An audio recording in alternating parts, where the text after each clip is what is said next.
Because when it comes to finding amazing people with incredible talents, then it's a job for Data Girl. She's the Indestructible's body reporter. Her latest mission, to analyze some footage from the data archives. And today, she has extracted this extraordinary human oddity. In 1947, mysterious Dutchman Mirin Dajo confounded onlooking scientists and doctors when, apparently without any pain or physical damage, he did this. Dajo is unflinching as his assistant skewers him straight through the torso with a 28-inch fencing foil. We can see the skin on his chest bulge as the solid steel blade passes through it. But how can this happen without leaving him dead? Or was it just an elaborate trick? Our most distinguished surgeon. To answer these questions, Data Girl has solicited the services of a leading authority on the feats of Mirin Dajo. Ali Bongo is a highly respected magician with a silly name. He's been a member of the Inner Magic Circle, that's the circle within the Magic Circle, for 20 years, so he knows how to spot a trick. Now, I want to find out more about Mirin Dajo. Yes. It looks absolutely incredible what he does. Is he really doing it, or is it an illusion? No, I think he's really doing it. I've seen it with colleagues of the Magic Circle, and we all agreed that this is not a trick. It was real. I mean, there was a real sword going through a real body. But Dajo didn't stop at one hole.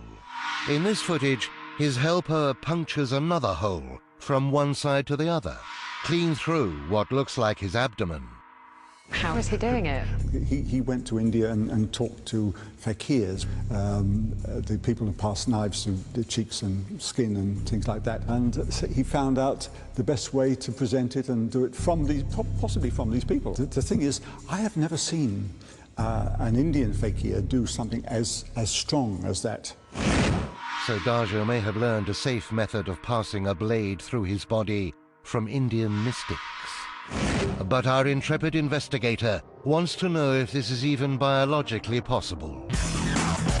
So she's called in the services of Dr. Jennifer Saw, a lady who knows all about organs.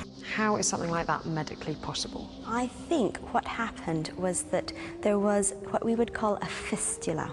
And the simplest example I could give of that is an earring hole. It's quite likely that he had perhaps a few centimeters done at a time. The hole that was created was kept open, and then they advanced it again, a little bit at a time, staying clear of any organs. So Dajo had tubes made from scar tissue passing from one side of his body to the other. The sword then passed safely without blood or pain, and without skewering his organs. If you looked at his back, he had several holes on them, and I think those were failed fistulas, ones where they couldn't advance any further. Perhaps they had become infected, perhaps they had become too painful. And it is quite amazing that he survived the making of the passageway. But I don't think it's magic, I do think it's science, and I think it is medically possible. So there you have it, Mirin Dajo mysterious no more. What looked like either magic or superhuman ability turns out to be a load of fistulas.